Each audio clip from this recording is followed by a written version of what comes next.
Assalamualaikum warahmatullahi wabarakatuh.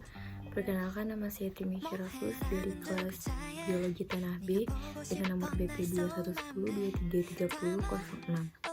Di video ini saya akan menjelaskan materi tugas dan praktikum, yaitu mengenai pembelahan sel. Yang pertama, mengenai pembelahan sel itu sendiri. Pembelahan sel adalah proses di mana sel membelah dirinya menjadi dua bagian ataupun lebih. Selanjutnya ada jenis pembelahan sel. Yang pertama, pembelahan sel prokaryotik. Proses pembelahan sel pada organisme prokariot dikenal juga dengan fisi biner atau binary fission. Karena sifat organisme prokariot yang sangat sederhana dengan hanya satu sel membran dan tidak ada pembagian internal, proses pembelahan pada prokariot sekedar mereplikasi atau meniru DNA-nya dan memisah menjadi dua bagian. Selanjutnya, pembelahan mitosis. Pada tumbuhan, proses pembelahan sel mitosis terjadi pada jaringan meristem, contohnya pada ujung tunas batang atau ujung akar. Dalam proses ini terdapat 4 fase pembelahan yang terjadi.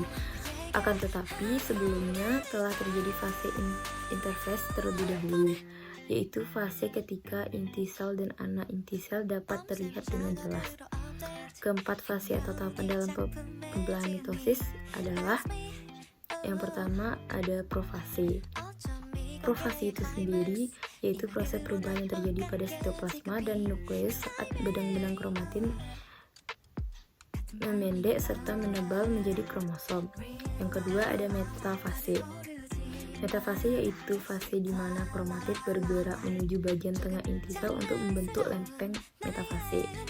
Yang ketiga ada anefase, yaitu fase di mana kromatid memisahkan diri dengan bagian sentromer untuk membentuk kromosom baru.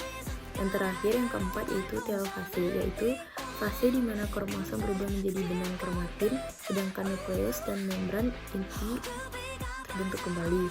Pada tahap ini sel baru yang identik telah terbentuk. Pembelahan yang terakhir, pembelahan meiosis. Pembelahan sel meiosis terjadi justru hanya pada organ kelamin. Proses pembelahan ini bertujuan menghasilkan sel gamet untuk berproduksi, yaitu sel telur dan sel sperma. Proses pembelahan meiosis sendiri terjadi 2 kali, detikers. Masing-masing kemudian dikenal dengan istilah meiosis 1 dan meiosis 2. Pada meiosis 1, proses ini dilakukan memisahkan kromosom yang sama atau homologus kromosom. Adanya kromosom homologus dalam sebuah sel merepresentasikan 2 alel dari masing-masing gen yang dimiliki oleh sebuah organisme.